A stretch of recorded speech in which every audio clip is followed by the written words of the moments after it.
వీక్షిస్తున్న మీ అందరికీ యేసుక్రీస్తు నామమున వందనములు.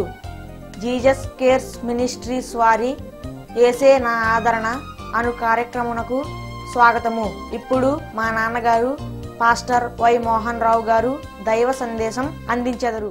ప్రభునందు ప్రియులారా, దేవుని యొక్క వాక్యాన్ని శ్రద్ధతో ప్రతి వారము కూడా వీక్షణలకు దేవుని తరఫున మీకు నా హృదయపూర్వకమైన వందనాలు తెలియజేస్తూ ఉన్నాను. దేవుడిచ్చినటువంటి ఈ గొప్ప తరుణాన్ని బట్టి దేవునికి మొదటగా వందనాలు తెలియజేస్తూ ఉన్నాను. First I am very thankful to God given this great opportunity to share this word of God with you happily every week in Jesus name. ప్రభునందు ప్రియులారా, వాక్యాన్ని చదువుకునే ముందు చిన్న ప్రార్థన చేసుకుందాం. అందరూ తలలో ఉంచి కళ్ళు మూసుకొనవలసిందిగా కోరుచున్నాను. కృప కలిగిన మా తండ్రి, ప్రేమ కలిగిన మా యేసయ్య, మీ పరిశుద్ధ పాదములకు స్తుతులు స్తోత్రములు చెల్లించుకుంటున్నాం ప్రభువా. ఇదిగో నా నాయన, మీ వాక్యాన్ని వివరించడానికి మీరు ఇచ్చినటువంటి తలాంతులను బట్టి మీకే స్తుతులు స్తోత్రములు చెల్లించుకుంటున్నాం ప్రభువా. ఇదిగో నా నాయన, ఈ టీవీ ముందు కూర్చొని మీ వాక్యాన్ని వినిచున్న మీ ప్రియబిడ్డలపై మీ మెండైన దీవెనలతోటి నింపండి. వ్యాధిగ్రస్తులను ముట్టండి నాయన. వారి యొక్క వ్యాధుల నుండి స్వస్థపరచండి తండ్రి. మీ అందు భయభక్తులు కలిగిన ప్రభువా, వారి యొక్క అవసరాతులను తీర్చమని ప్రార్థించేటువంటి బిడ్డలపై మీ కనుదృష్టి ఒకసారి ఉంచండి. వారి యొక్క హృదయాలోచనలు మీకు తెలుసు నాయన. వారి యొక్క కోరికలను సిద్ధింపు చేయండి తండ్రి. అన్నిటికంటే ముఖ్యంగా మీ వాక్యాన్ని విని మీ అందు భయభక్తులు కలిగేటువంటి జీవితాన్ని ప్రతి ఒక్కరికి దయచేయమని ఈ చిన్ని ప్రార్థన మీ పరలోక సన్నిధిలో చేరనేమని మా ప్రభువును ప్రియకుమారుడైన యేసునామమున వేడుకుంటున్నాం తండ్రి. ఆమేన్. దేవుని బిడ్డలారా, వాక్యాన్ని చదువుకుందాం. యోహాను సువార్త 14వ అధ్యాయము 27వ వచనములో దేవుడు మనతో మాట్లాడుతూ ఉన్నారు.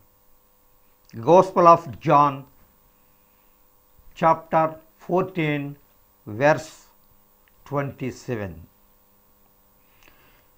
శాంతి మీకు అనుగ్రహించి వెళ్ళుచున్నాను, నా శాంతినే మీకు అనుగ్రహించుచున్నాను. ఈ లోకములో శాంతి లేనటువంటి ప్రజలు చాలామంది ఉన్నారు.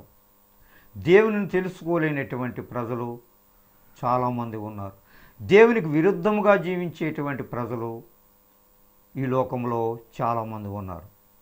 అది సరే, దేవుని యొక్క భక్తులమని చెప్పుకొనుచు పుట్టు క్రైస్తవులమని చెప్పుకునేటువంటి ప్రజలు, దేవునిలో గొప్ప విశ్వాసం కలిగినటువంటి జీవితాన్ని మేమే జీవిస్తున్నాం అని చెప్పుకునేటువంటి ప్రజలు కూడా ఈ లోకంలో చాలామంది ఉన్నారు. అయితే అటువంటి వారు కూడా శాంతి సమాధానములు లేనటువంటి జీవితాలను కలిగి ఉండటం మనము చూస్తూనే ఉన్నాం. అయితే దేవునిని హృదయపూర్వకముగా అంగీకరించేటువంటి మనుషులకు దేవుడు చెప్పేటువంటి మాట ఏంటంటే, శాంతిని మీకు అనుగ్రహించి వెళ్ళుచున్నాను, నా శాంతినే మీకు ఇచ్చుచున్నాను. కాబట్టి నిజమైనటువంటి శాంతి సమాధానాలు ఎక్కడ దొరుకుతుందని అంటే, ప్రభు అయినటువంటి యేసుక్రీస్తు వారి దగ్గరే ఈ శాంతి సమాధానాలు ఉన్నాయి. లోకం ఇచ్చినట్టుగా నేను మీకు అనుగ్రహించటలేదు అంటే, ఇకలోకములో ఉండేటువంటి మనుషులు ఆ పద్ధతిలో మాట్లాడుతూ ఉంటారు అని ఇక్కడ వాక్యం చెప్తుంది. కానీ నేను మాత్రము ఆ విధమైనటువంటి మాటలను మీతో చెప్పటం లేదు. స్వచ్ఛమైనటువంటి మాటలు చెప్తున్నాను. సత్యమైనటువంటి మాటలను నీకు వ్రాయించి పెట్టాను ఇక్కడ. కాబట్టి ఆ మాటల ప్రకారంగానే నీవు జీవించు. దేవునిని ఆరాధించువారు ఆత్మతోనూ సత్యముతోనూ ఆరాధించవలను. దేవుడు చెప్పేటువంటి మాట. దేవునిని నిండారుగా ఆరాధించేటువంటి మనిషివైతే నీలో కొంత సత్యము కలిగి ఉండాలి. కొంత ట్రూత్ఫుల్, నిజమైనటువంటి దేవునిలో భయభక్తులు కలిగేటువంటి జీవితము నీకు ఉన్నట్లయితే నిజమైనటువంటి సత్యమైనటువంటి మాటలను నువ్వు ఇతరులకు చెప్తావు. సత్యమైనటువంటి బోధలను యేసుక్రీస్తు వారిని గురించి ఇతరులకు చెప్తావు. అంతే, మనుషులకు కలిగినట్లుగా మనుషుల్ని మెప్పించేటువంటి విధమైనటువంటి బోధలు నువ్వు చెప్పలేవు.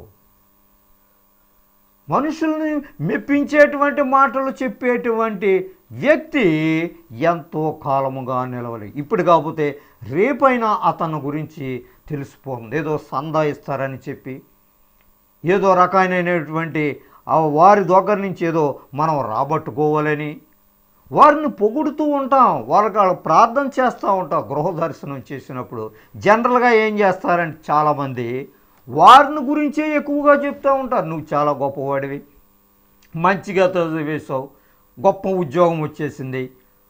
అలాగ చదవలేనటువంటి చాలామంది ప్రజలు ఇంకా ఉన్నారు. చాలామంది స్టూడెంట్స్ నీతో చదివినటువంటి వారే ఇంకా మిగిలిపోయి ఉన్నారు అని ట్విస్టెడ్గా నువ్వు చెప్తూ ఉంటావు, మలిసికుని చెప్తూ ఉంటావు.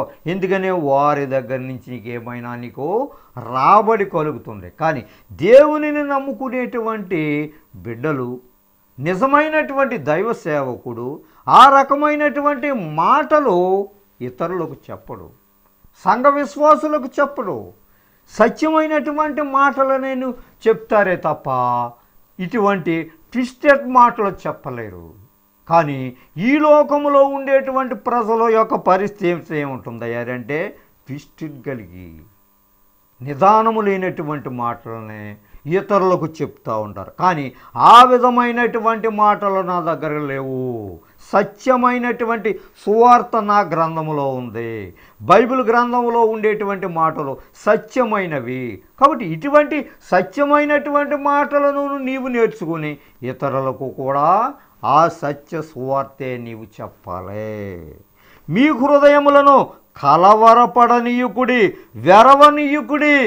మరి నీ విధమైనటువంటి మాటలు నువ్వు ఇతరులకు చెప్పినప్పుడు నీ యొక్క హృదయం ఏ రకముగా ఉంటుందో దానిని బట్టి నీ పెదవులు మాట్లాడను. హృదయము నిండి ఉండు దానిని బట్టి నీ పెదవులు మాట్లాడును.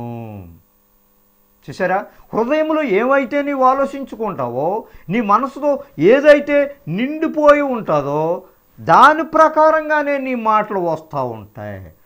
హృదయంలో మంచి మాటలు ఉంటే, నీ హృదయంలో నిండారుగా ఈ బైబిల్ గ్రంథంలో ఉండేటువంటి మాటలే ఉంటే వాటినే నీవు చదివినట్లయితే ఇతరులకు కూడా నీవై తూచా తప్పకుండా చెప్పగలిగేటువంటి పరిస్థితి నీలో ఏర్పడుతుంది.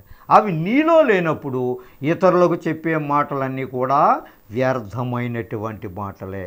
కాబట్టి మీ హృదయములను కలవరపడనీయకుడి. కాబట్టి కలవరము కలిగినటువంటి మనస్సు, కలవరం చెందేటువంటి పద్ధతులు నీలో చాలా ఉన్నాయి.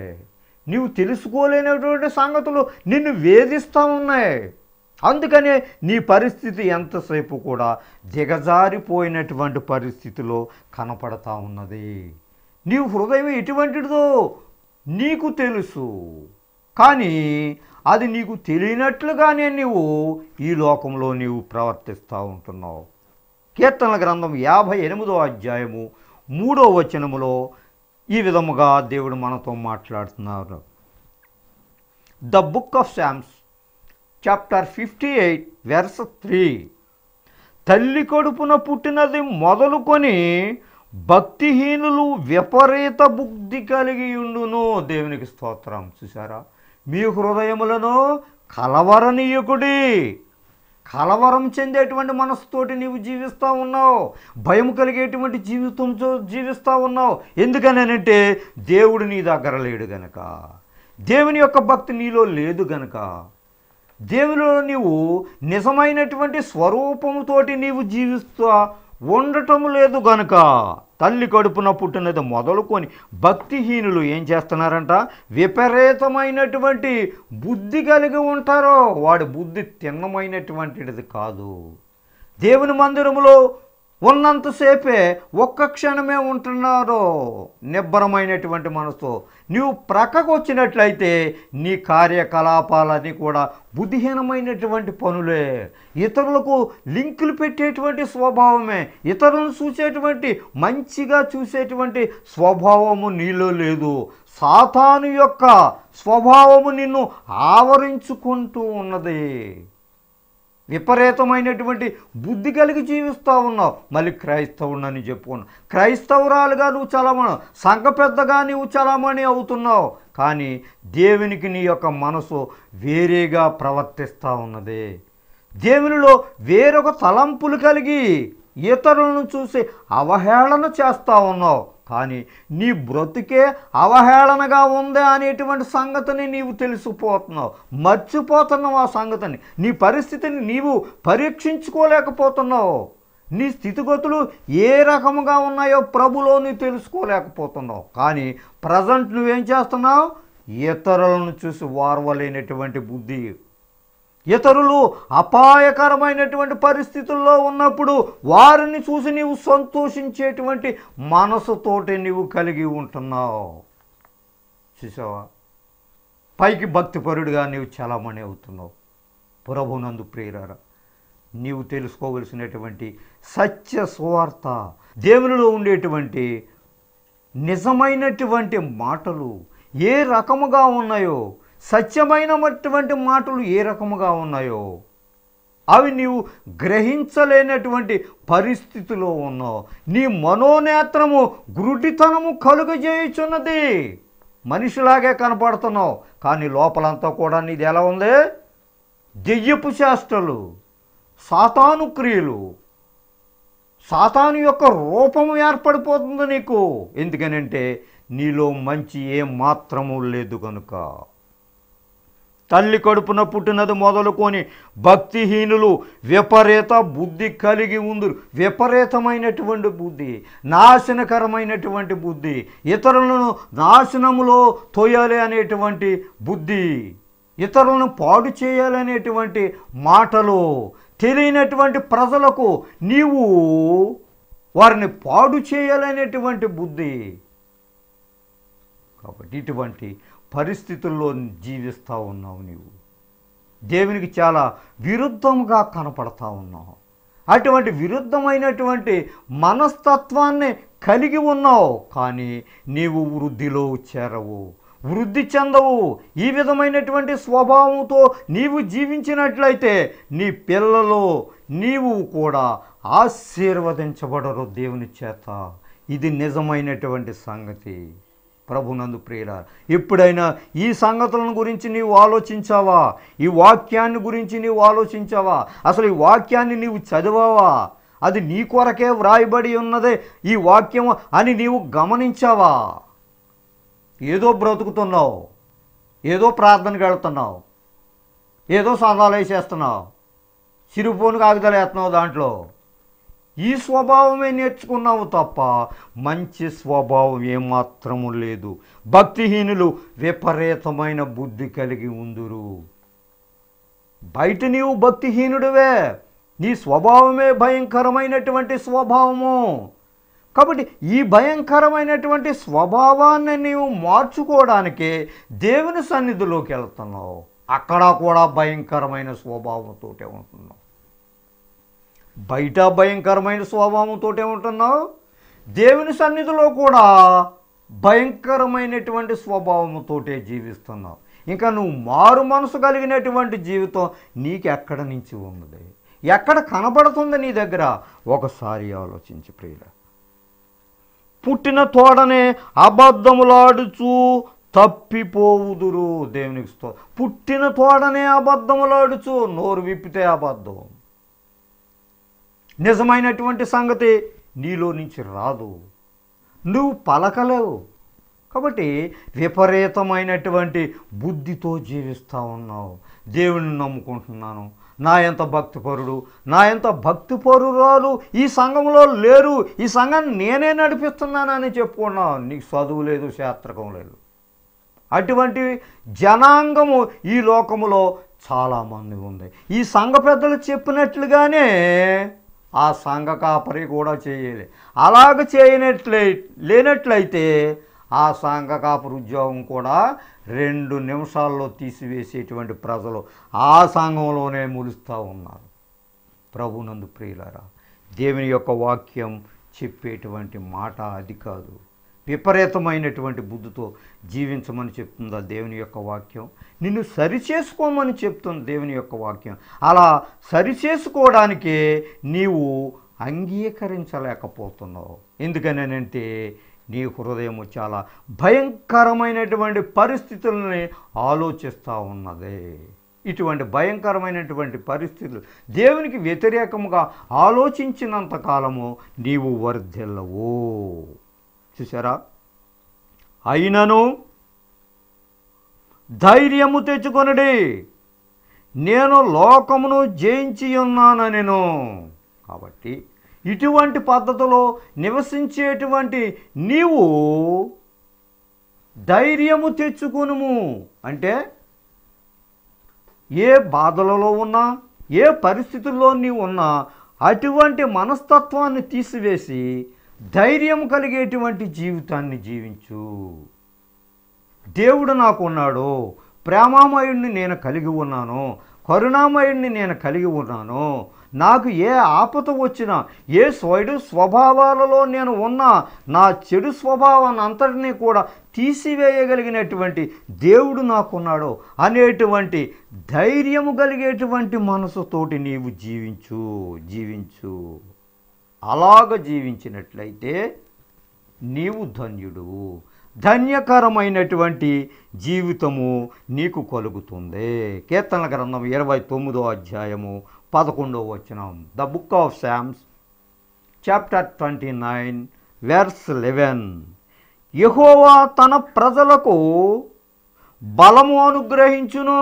నువ్వెప్పుడైతే దేవునిలో ఉన్నావో, ఎప్పుడైతే దేవుని యందు భయభక్తులు కలిగి ఉన్నావో, ఎప్పుడైతే మారు మనసు కలిగినటువంటి జీవితం కలిగి ఉన్నావో, ఎప్పుడైతే నీవు దేవుడిచ్చినటువంటి రక్షణ భాగ్యాన్ని నీవు స్వీకరించి నీ యొక్క చెడు స్వభావానంతనే తీసివేసుకొని దేవునిలో మంచిగా జీవిస్తూ ఉన్నావో,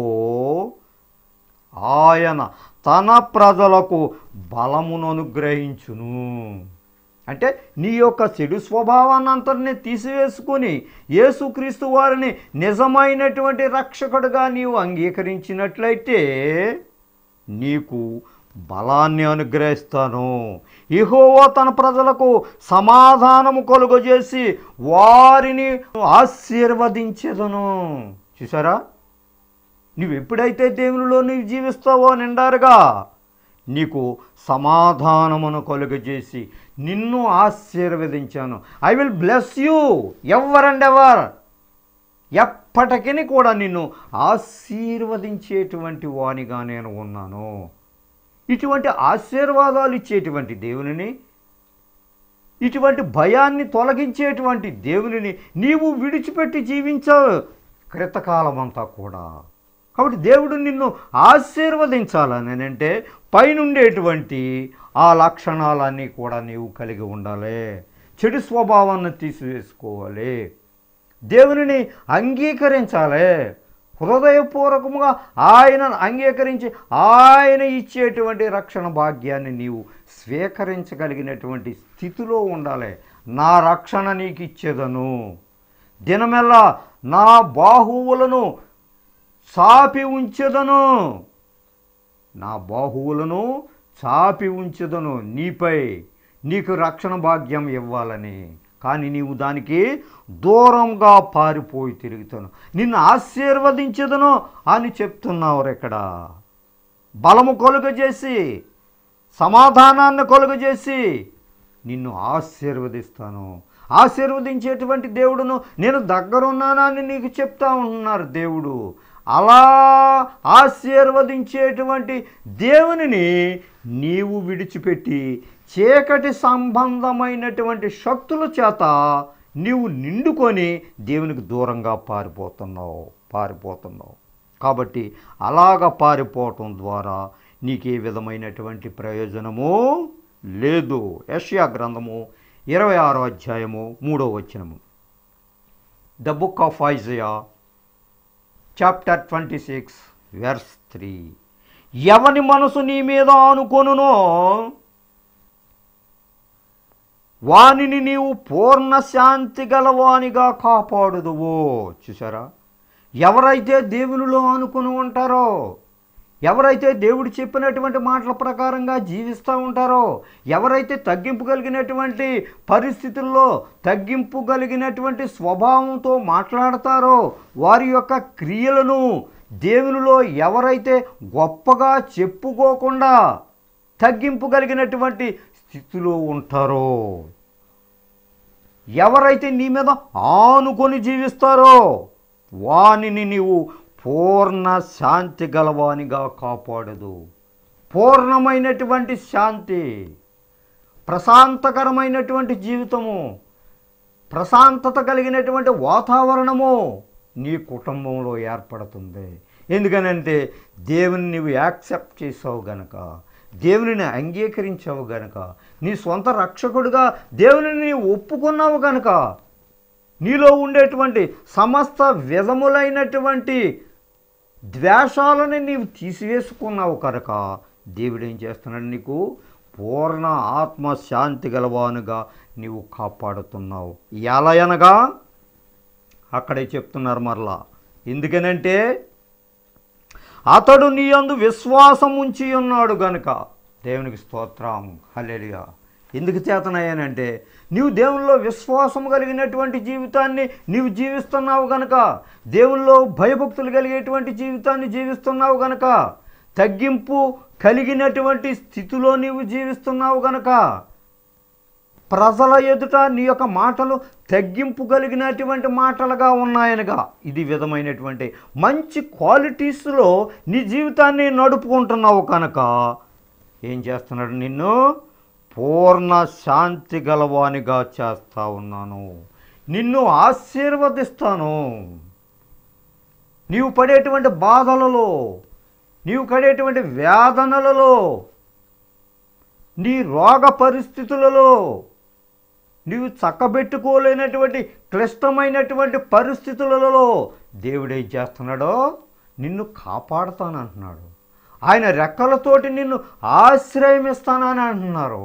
ఇటువంటి ఆశ్రయం కలిగినటువంటి దేవుణ్ణి, ఇటువంటి కాపుదల కాసేటువంటి దేవుని నువ్వేం చేస్తున్నావంటే తిరస్కరిస్తున్నావు. అటువంటి తిరస్కారము కలిగినటువంటి మనసు నీకు కుదరదు. దేవునిలో నీవు నిండారుగా జీవించినట్లయితే, హృదయపూర్వకముగా ఆయన్ని సేవించినట్లయితే, ఆయనలో నీ యొక్క కల్మషాన్ని అంతటినీ కూడా తీసివేసుకున్నట్లయితే ఏమంటున్నారు ఇక్కడ ఫైనల్గా, పూర్ణ శాంతి గలవానిగా చేయుదును. నీ యొక్క శ్రమలన్నీ కూడా తీసివేసి ఆనందమయమైనటువంటి జీవితము, సంతోషకరమైనటువంటి జీవితముని నీకు దయచేస్తాను అని దేవుడు చెప్తా ఉన్నారు. అటువంటి కృప ప్రభు మనందరికీ దయచేయను గాక.